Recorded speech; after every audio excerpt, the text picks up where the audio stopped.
producing Splinter Cell? I am. We got a script. It's a little long, but it's the best script we've had.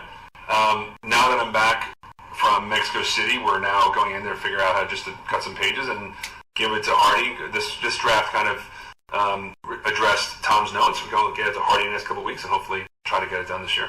Now, does the financial box office of Assassin's Creed play into Splinter Cell, or are these like separate kind of things? They're separate kind of things. I mean, I don't, the story of the financial success of Assassin's Creed is yet to be told. I mean, because we do live in a world where, an international world. Sure. I don't know what it did internationally. It's still rolling out. Sure. I think that I don't, especially Splinter Cell. Assassin's Creed had a very specific world to it, and so it was a very specific storyline, character, and all that stuff. Splinter Cell is a lot. Splinter Cell really is a first-person shooter game, and so the challenge of making Splinter Cell interesting was we didn't have this IP with a very specific backstory. We had it was kind of thin, and so we allowed us to make up our own world and really augment and fill out the characters. And so I don't know if it will. I don't think one applies to the other because I don't think our movie will feel like a movie that came out of a video game. I think it'll feel like a badass Tom Hardy action movie, which is what we wanted. Right.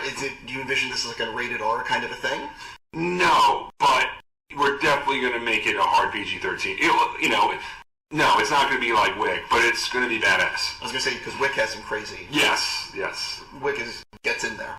Yeah, listen, the world's changing. I mean, you look at, obviously, Deadpool is the perfect example. That couldn't be any more R. And I heard that did pretty well.